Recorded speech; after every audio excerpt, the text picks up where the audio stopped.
Wrestling with Siblings. I'm your host, Araceli, and this is my co-host, Armando. Hi guys, I'm Armando, and welcome to Wrestling with Siblings.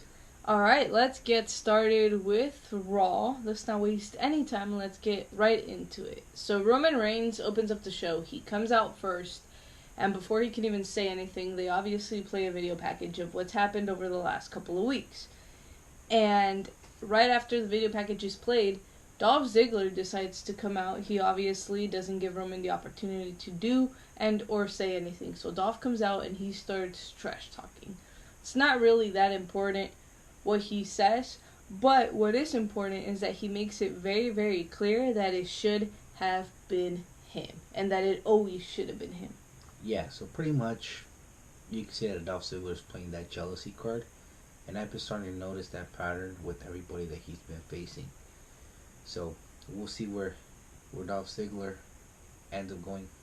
I think Dolph just knows how good of a talent he is, and by that I mean like microphone skills and in-ring wise, he's great. He's fantastic, and nobody can take that from him. And I just feel like he's finally realizing he's been underused over the last couple of years, and he's really never been champion. But if you really think about it, he's had some of the greatest feuds WWE has had to offer over the last couple of years.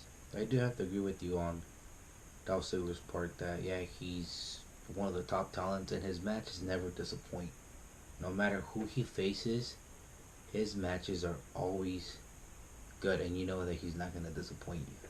Yes, and so Dolph decides to push Roman Reigns' buttons, and what does he do? He super kicks him again.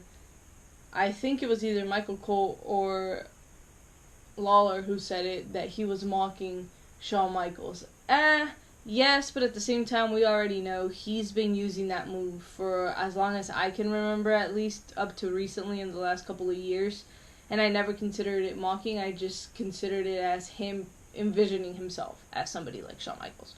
Yeah, and like you said, I think one of the reasons why they say that he's pretty much mocking Shawn Michaels is because you can kind of see the similarities he has with Shawn Michaels, but like you said, he's been using the super kick for quite some time now. I think it's been for like maybe a year or two, so I have to agree with you on that one.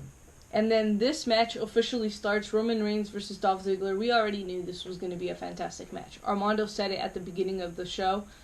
Dolph Ziggler's matches never disappoint, and whether he's facing Roman Reigns or whether he is facing somebody like Apollo Crews, his matches are great because he's super, super talented and he knows how to adapt and work well with talent. And I think, too, that this is a different Dolph Ziggler. This Dolph Ziggler, he is more aggressive than he has ever been.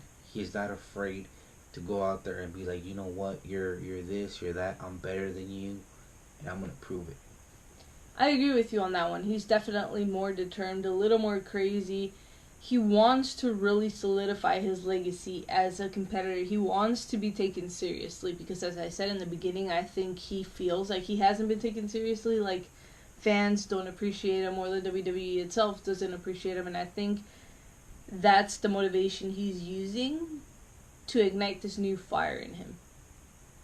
And well, Roman Reigns, obviously he had a fantastic match. I mean, yes, I guess Dolph carried the majority of the match, but there were spots where Roman Reigns really came back and you were able to see, like, okay, this is why he solidifies this as his yard. But let's be honest, we know that Roman Reigns was not 100% mentally. I'm pretty sure he was still thinking of who's attacking him throughout the match, and maybe even watching his back. And I know that's behind his mind the whole time. Well, yeah, because he's going into this match, and the very first thing on his mind is, I have to be careful and I have to be constantly watching my surroundings because there could be somebody in a costume sitting in the front row. There could be somebody that's coming from the audience, from the crowd, that's going to try to attack me. What's going to fall on me this time, you know? And obviously he's distracted, and that's an advantage that Dolph Ziggler has, and I think he was really fully able to take advantage of that throughout this entire match. I think what cost Dolph Ziggler this match was pretty much his cockiness towards the end. He pretty much had control of the match. And again, his cockiness plays a huge factor in this match, and that's what cost him Roman Reigns with that huge spear for the win. I agree with you on that one. I think he definitely got caught up in his own self, where he was like, you know what, I am definitely gonna beat Roman Reigns, and I think this is my time to shine, and he thought he had it in the bag, and turns out that wasn't the case. That's probably Dolph Ziggler's only weakness that I see right now. His own ego and his own cockiness, and it might come back down and haunt him. Maybe. We're just going to have to wait and see, so stay tuned for that to see what happens with Dolph Ziggler. Alright, let's move on to Becky Lynch. Again, I'll keep this one very, very short since it was just a promo. She's basically talking about Sasha Banks' return. And she says she wants the best out of everybody. She wants everybody to bring the best of the best. And she wants to beat everybody at their prime. And that's what she wants from Sasha Banks. Yeah, and I have to agree with Becky Lynch on that. If you're the champion, you have to beat the best athletes, the best competition, the best wrestlers at 100%, no matter who it is.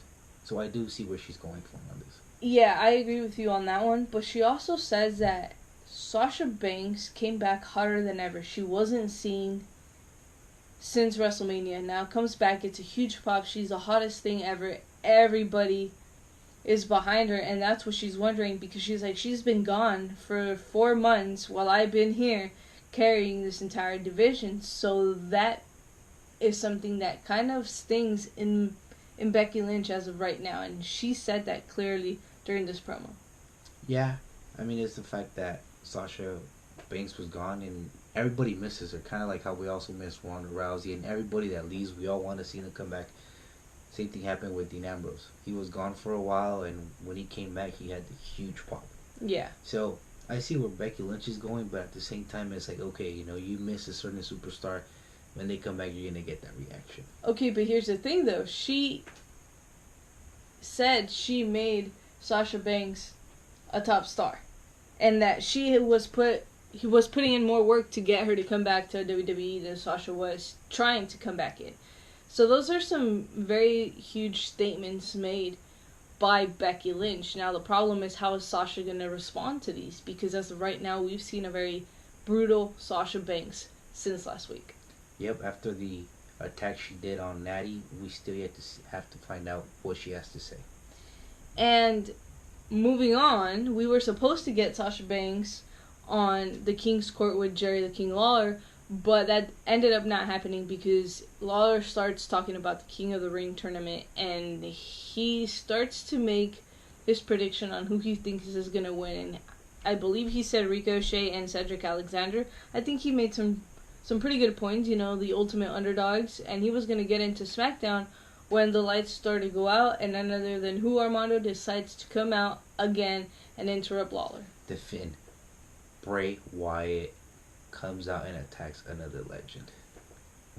Definitely trying to make some strong statements. Where is he going with this, though? I mean, he's already attacked Mick Foley. He's already attacked Kurt Angle. He's already attacked Finn Balor. Where is he going with this? I mean, yes, I think he's already made his statement. I think he's already made his point. He already defeated Finn. What else does the Fiend want? I do not know what he wants, but keep in mind, he's been attacking all these superstars. Could it possibly be that he's attacking Roman Reigns? I mean, who knows? At this time, it could be everybody. It could be anybody. I'm sorry. Yeah, so last week, Armando and I were talking, and he was like, who do you think is attacking Roman? And I was like, honestly, probably Bray Wyatt, because he came back, and he's been attacking everybody for no reason. Another one that I could potentially see that's attacking Roman Reigns is Lars Sullivan. That's another one. He's been gone, but before that, he would do the same thing the Fiend is doing now, attacking superstars for no reason. And at this point, it can literally be anybody, but I think those are the top two predictions that we got going right now. Yeah, and not only that, but going back to Bray Wyatt, I think he's, like you said in previous podcasts, he's going to be in between split personalities, and I think this is a personality he's trying to show everybody else, but at the same time, when he meets somebody backstage, is going to be the regular Bray Wyatt that we know. Yeah, because we haven't really seen that nice face side of the Fiend or of Bray Wyatt, and if he's going to be called different or if he's going to have a different theme song, we haven't seen that side yet. And when we do get to see it, it's going to be interesting to see where the differences are between the Fiend and Bray Wyatt and how his character changes, how his move changes, because he can't be the Fiend and be Bray Wyatt at the same time. You know what I mean? Bray Wyatt, a nice Bray Wyatt, a face Bray Wyatt, has to wrestle like a face, whereas the Fiend can do everything he's doing now. You know what I'm saying? Yeah, it possesses over him and takes over his body, and he's a whole different person, which sometimes he may not even know what he's doing. Exactly. So I don't know.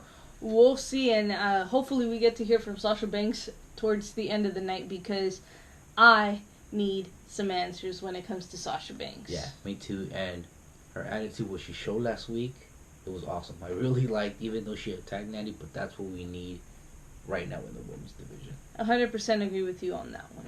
Alright, let's move on to Ricochet and The Miz versus Drew McIntyre and the return of Baron Corbin. One of my favorite superstars, if not probably my second favorite superstar as of right now. Definitely, we haven't seen Baron Corbin for maybe like 2 weeks tops, maybe 3. So he took some time off. He came back, looks better than ever. But before we get into the match, I see Baron Corbin in the finals of the King in the Ring tournament, if not possibly winning it. I can see that. I agree with his pick. Baron Corbin is somebody we've been behind over the last couple of months, if not ever since the Rumble.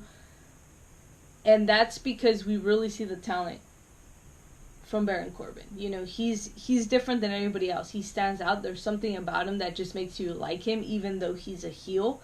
But I also think it comes from his mic skills and his in-ring ability and the way he works the crowd. I think it has to do a lot with the way he has grown. And we've seen that phase when he first started. He wasn't as popular, and we've seen him develop his character pretty much since he got transferred to Raw. Yes, and now that he returned, he definitely came back better than ever, and that makes him 100 times more dangerous, because now you don't know what he... And he thinks it's time to finally hang up the mask, you know, not to lace up the boots. It's time to hang up the mask, and he thinks this is the time. And I think, you know what, I agree with you on him still having energy left in the tank. He still has whatever it takes to become a wrestler, and I think him being a veteran at this point, yes, I think he could keep going, but I also see there's nothing left for Rey Mysterio to do. He can't beat Andrade, and if you really think about it, Andrade really is the new face of the Latino. So I do think if he wanted to retire, this is the time, because now you finally have that new face, the new Latino face that we've been looking for years, you know?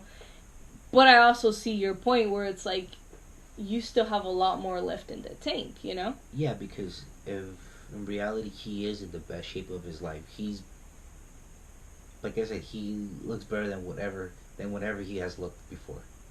Yes, I agree with you on that one. But, I mean, as I said, if there's a time to retire, I think it is now. But that's not something I want to see. He does still have something left in the tank. And that's something that Dominic makes very, very clear, because he stops him and he's like, hey, you know, you're not going to retire. You promised me that when I debut, you were going to be my tag team partner. And so he's able to convince Rey to hold it off a little bit longer. So now this is interesting, because they pretty much already let everybody know that Dominic is going to be debuting sometime soon. That's very, very interesting, because Dominic's first match could be Rey Mysterio's very last match, for all we know. And also, this could potentially lead to a feud with Andrade, where Dominic feuds with Andrade and ends up defeating Andrade. Who knows? We'll see. There's so many options that you could play with the storyline, but we'll see what happens. And we'll see if Rey Mysterio really is ready to lace up, or pretty much the mask. You know, if he's ready to really call it quits. And whatever he decides, WWS definitely supports him on it. Okay, moving on to the Revival versus the New Day. Very interesting match. Two amazing tag teams. Two of the best tag teams in the entire WWE right now, if not in the world. Yeah, and the Revival knew that they walked into this match with an advantage, because the New Day has not been able to defeat them. So right away, they got the advantage in the mental game. But they also have to keep in mind they cannot underestimate the New Day, because the New Day can bounce back immediately. You cannot by any means underestimate them, because keep in mind, the New Day is a brotherhood. And yes, that is something that the Revival also has, but I think the New Day has stuck it out a little bit longer, and they've been through so much together that they've learned how to stick together no matter what. And I think that's something that the Revival doesn't have. I think that the Revival setting each other up in 2-on-1 situations when they distract the ref, and also setting each other up in quick tags. Yes, 100% agree with you on that one. And the game changer in the New Day matches are always Biggie, and I feel like that comes from his power. And not only that, but his speed and the way he's able to adapt to other competitors. But this time, I think he really underestimated what the Revival really is capable of, because Randy Orton came out and he RKO'd him out of nowhere, and Randy starts RKOing everybody because that's what Randy Orton does best. He plays mind games and he's able to get inside people's heads. And I was super shocked to see Randy Orton partner with the Revival. Yeah, at first, like you said, he was RKOing all the members of the New Day. I thought he was gonna RKO at some point the Revival, and it turns out that he didn't. So it looks like he pretty much allied himself with them, and it's a very, very interesting alliance to have the Revival to be watching your back. Yes. Randy Orton isn't a guy to have friends. And if he does have friends, he uses them. And that's why Armando and I both thought, okay, he's going to RKO the Revival at some point. But he ended up not. So let's see how far he uses the Revival, how far he's willing to go to get what he wants. And this is when Kofi Kingston decides to come out and he's like, you know what, I am not going to stand here and see you torture my friends. So what does he do? He comes out and he also gets a piece of Randy Orton and the Revival. Yeah, definitely Randy Orton trying to make a statement to Kofi Kingston. But like you said, he is a person you don't have to trust, because what Randy Orton does, he is strategically for a reason and for his benefit. And we've seen that in the past when he joined the Authority and he ended up betraying them and RKOing them just to get to Seth Rollins. Exactly. So let's see how the Revival ends up getting along with Randy Orton. Up until now, so far they've been good, but the Revival has to watch out for Randy Orton. Yes, 100%. Okay, let's move on to the most anticipated part of the show. At least I was expecting this since last week, because I've been wanting answers. Sasha Banks is having a sit-down interview with Michael Cole, and Michael Cole lets her know, well, you had a controversial return last week. It was probably the biggest return in the last couple of months, if not in this entire year. And Sasha goes out to say, you know what, this has been a very emotional, crazy emotional week for me, but everybody's talking about the blue hair. It looks great, right? And Michael Cole's like, Sasha, nobody's talking about the blue hair. Everybody's talking as to why you attacked Becky Lynch and Natty last week on Raw. And she's like, you're welcome. And that's pretty much all she has to say. She did not want to speak. She did not want to give a full answer as to why she did what she did. I think everybody is in shock because they were expecting Sasha Banks to return, but not to return as a heel. They were expecting Sasha Banks possibly to turn on maybe Bayley. I mean, we all been waiting for Sasha to turn on Bayley. I think that had to do a lot with it, that we didn't expect her to return as a heel. Yes, but I also think everybody was expecting her to just be gone. I think nobody really thought she was going to be coming back at all. And let's be honest, 90% of the WWE Universe thought she was gone for good. And there was a point where we doubted that too, and up to recently we were like, no, she has to come back. There's so much left for Sasha Banks to do, and why would she leave now, And when she finally came back, I think there was a mixture of shocker, but there was also that mixture of like, oh my god, I can't believe she's finally back. She really is back, and I think that's what caused the biggest controversy with her return. And now that she came back and that she's a heel, that obviously has people talking as well. But now it's like, what's next for Sasha Banks? Obviously, yes, she targeted Becky Lynch, but moving forward, could she potentially be the new face of the women's division? I do see her being the new face of the women's division, but this is a new Sasha Banks. This is a new Sasha Banks where the time that she took off helped her to evaluate everything and come out and develop her character more in the ring and outside of the ring. Yes, very, very interesting. You want to catch more on our thoughts on Sasha Banks and the women's division? You already know what to do. Go subscribe on Patreon. We'll leave the link in the description below, and you'll get a full in-depth analysis as to Sasha Banks' return and the women's division. Speaking of the women's division, Nikki Cross and Alexa Bliss, the tag team champions for the women's division, versus Fire and Desire, Mandy Rose and Sonya Deville. What a great test for Alexa Bliss and Nikki Cross to really prove themselves against, like you said, Mandy and Sonya Deville. I think not only is Alexa and Nikki proving themselves, but I also feel like this is the biggest opportunity for Mandy Rose and Sonya Deville to really solidify themselves as a tag team. I think if there's a match that's really going to put them on the map as Fire and Desire as a tag team, this is the match that's going to do that, simply because you want to prove yourself. You face somebody of the caliber of Alexa Bliss, but not only that, you're facing the tag team champions of the entire division. And we all know what a win does is automatically puts you in front of the line for a championship opportunity. But one thing is for sure that I was really, really impressed with Sonya Deville. She pretty much dominated the entire match, and just the way she expressed herself in the ring was just amazing. You can see that she has come a long way, and if she decides to go into singles competition, she's going to do great in singles competition. I mean, that's eventually going to happen. Yeah, but not right now. I mean, I would do it now. I think this is the perfect opportunity to do it. But I also get your point.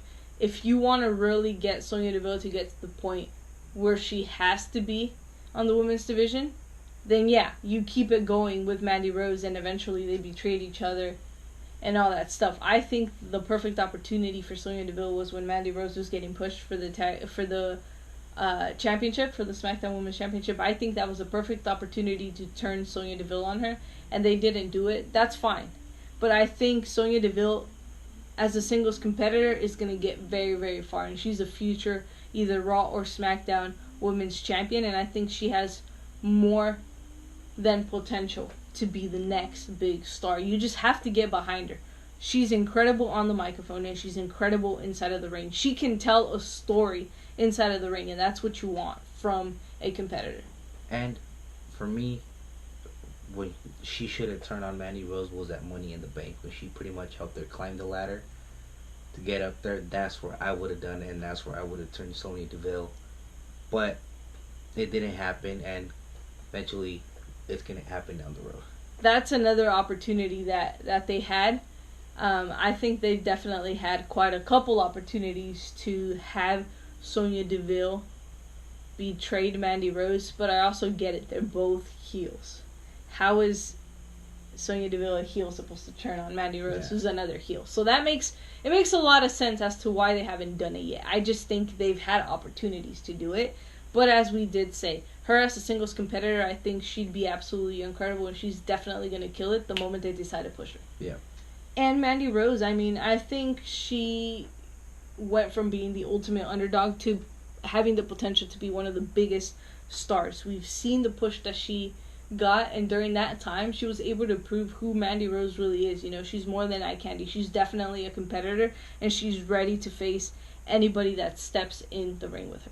Definitely have to agree with you on that, but first, before all that happens, is before Sonya Deville ends up being singles competition, we have to see Mandy Rose as Sonya Deville tag team champion. Exactly, we definitely do, and they work extremely well together, and they showed that during this match. You know, they did their best trying to keep Nikki Cross away from Alexa, and every time Alexa came in, they were like, okay, well, this is our opportunity to keep Alexa away from Nikki Cross, and they definitely know how protective Nikki Cross is of Alexa Bliss, so playing those mind games is definitely what they were trying to do in this match. And I think the advantage that Nikki Cross and Alexa Bliss is that surprise factor that not everybody is familiar with what they're going to bring as a tag team.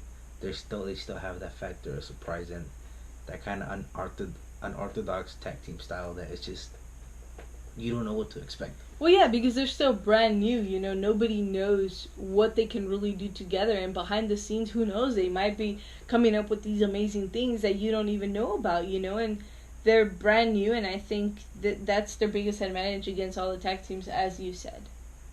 Alright, and obviously, they fell short against Nikki Cross and Alexa Bliss. I think having the championships on them is brilliant right now, and I really do not see anybody taking it from them. The only team I see taking it from them right now is Mandy Rose and Sonya Deville. I just think it needs a little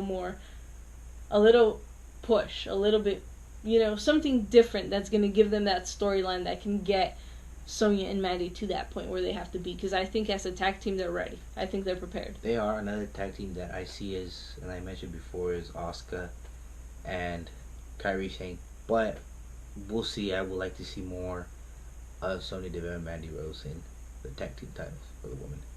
I agree with the Kairi and Asuka one, but before I give them the championships, or before WWE gives them the championships, I want to see more of them together as a team. Yeah. I want to see what they're really capable of doing. We've only seen them maybe like 4 or 5 times throughout this entire year, whereas in Sonya and Mandy, we've seen week after week after week, and we've seen what they're able to do. So I agree with that one. I just want to see more of them before we decide, if they're at that point where we want them to be for the tag team championships. Asuka and Kairi Sane become champions, I see a tag team taking it away from them, and that tag team is Sonya Deville and Mandy Rose, because they're going to have that huge win when they become tag team titles. Yes, so it's going to be very interesting to see where the tag team division goes from here. They don't really have a lot of teams other than those two, so we're going to see how they really make it work and come full circle. Okay, let's get into the second match of the King of the Ring qualifying tournament match. Cedric Alexander versus Sami Zayn. Very interesting. We knew going into this match that this was going to be another amazing match, and we told you guys in the beginning, everybody that's competing in this tournament has the potential to take it home. Yeah, they have pretty much the same mods as everybody else, but I was excited for this match because you're going to have someone that's pretty much has the same style as Sami Zayn. Fast, quick-paced, and I wanted to see how he was going to work with Sami Zayn. It ended up being a great match, and like you said, Alexander was able to get the win over Sami Zayn.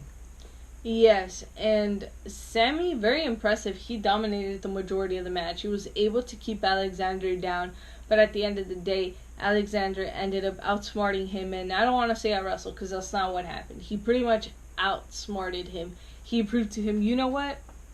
You think you can beat me. You went into this match underestimating me, and I came out victorious. And I think this is one of those matches where Sami Zayn got cocky, where he thought he was better than everybody else, and that ended up biting him. It cost him an entire tournament, whereas he could have walked out of this tournament King of the Ring, and it would have solidified who he is as a competitor in his mind. Yep. And I'm excited to see what Alexander's going to bring moving into this tournament, but I believe, if I'm not mistaken, correct me if I'm wrong, he gets to face Samoa Joe now, right? I think so. I know the bracket, the way when you look at it, you're going to see that eventually, if it all plays off, it's going to be McIntyre and Cedric Alexander facing each other in the finals to qualify for the King of the Ring. Very interesting. We're going to have to wait and see who is qualifying, but so far we have Samoa Joe and Cedric Alexander as the first two competitors that are moving on to round 2. Okay, let's get on with the main event. This match pretty much came to be after Seth Rollins came out to help Braun Strowman. He was backstage and he said, you know what, I have an idea. You and I, we can be tag team champions. I'm going to go get it approved right now. I know you want a shot at the Universal Championship. You'll get that. But for now, let's try to get this match approved. So what does he do? He goes and talks to management, and next thing you know, we're getting Seth Rollins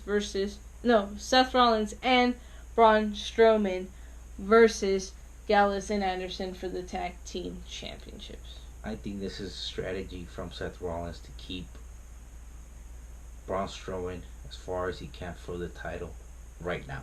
No doubt that he wants to face the best competition and that he's going to face Braun Strowman down the road, but I don't think he's ready for him right now. So it's kind of a way of stalling him.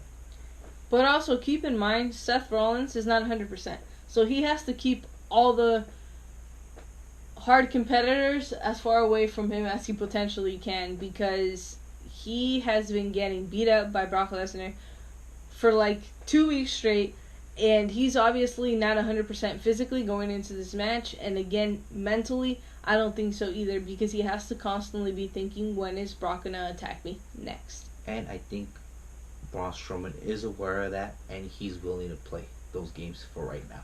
He definitely is, but I like this pairing. I think they coexist very, very well. And I think moving forward, it's going to be interesting to see what they can really do as a team. But Gallus and Anderson have the experience. They've been tag team for a lot longer than Seth Rollins and Braun Strowman have. So I think that alone gives them the advantage. Yeah, and not only that, but they had the numbers game in this match. And that plays a huge factor in any match that you have. But we did also get to see Seth Rollins and Braun Strowman work very well together. I mean, you have the power and you have speed in the same team. And when you have that in one team, it makes them extremely dangerous. They don't work well against each other, but they do work very, very well together. And you really have to give it to Gallus and Anderson. As I said, they were the most experienced tag team in this match, and that definitely showed why they took out Braun Strowman majority of this match, and they focused on Seth Rollins. They saw him as the weakest link. They knew he wasn't 100%, so they were like, you know what? This is our biggest opportunity. This is our biggest advantage. We're going to make sure the fresh competitor, the competitor that's the most dangerous in this match, is taken out for the majority of it. And that's exactly what they did, and you have to give them props for that. Not only that, but they, like you said, they didn't want Braun Strowman to get in the match, but they also took him out during the match. There was a point where they pretty much all gained up on him, and they were just like, okay, all we have is Seth Rollins left, and they were doing quick tags 2-on-1 situations, and they weren't able to beat Seth Rollins. So they didn't take advantage of that. What did that happen? It ended up costing them the match.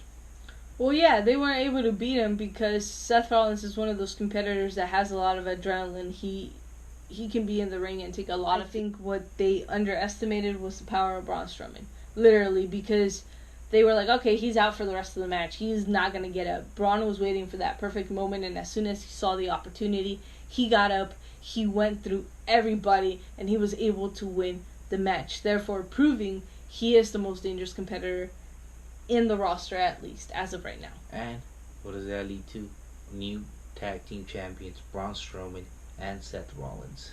Now, moving forward, it's going to be interesting to see where this team goes. Now, obviously, you can expect them to, at some point, betray each other and have Braun Strowman face Seth Rollins for the Universal Championship. That's pretty much a given. That's where they're headed. Now, how do you get there? And how this team is going to do in the next couple of weeks or couple of months, depending on how long they hold the championships, that's going to be interesting. I want to see this pairing. I think they get along super great. And how Seth Rollins does at Clash of Champions if they end up being tag team champions, getting there. Because keep in mind, he's probably going to have 2 matches at the same night. We know Seth Rollins can do it, but it takes a toll on you. That's exactly what I was going to say. He's more than likely going to have 2 matches, so at one of these 2 matches, he's going to be at a disadvantage, whether it's a tag match or whether it's the Universal Championship match, which most likely will be the Universal Championship match because that'll more than likely be your main event or one of the lower card matches. And I don't see Braun Strowman and Seth Rollins losing. The only way I see them losing is if they're not on the same page. If Braun Strowman decides to get mad during the match because he's not getting tagged in and walks out, or vice versa with Seth Rollins. That's the only way we see this tag team losing. Yes. And I want to get a little bit into him not getting tagged in. I think that's a brilliant strategy, though, because I think having Seth do all the work and having Braun come in and finish everything, all the punishment that Seth has already inflicted and all the energy that the other team already took and put it into Seth Rollins, I think that's a brilliant strategy where he just comes in, kind of like today, he just comes in, finishes up the work, and it's done. That way they will never lose because Braun Strowman will always be fresh. Yep. Let us know what you guys think about this tag team down in the comments below. Yep, and remember to like, comment, share, and subscribe. Become a part of the family. today. And we do have a Patreon for those of you that would like to subscribe and support not only us, but women's wrestling. We will leave the link in the description. And for those of you that do not know what WWS stands for, Amada, what does WWS stand for? Wrestling with Siblings. Thank you guys so much, and see you guys next time.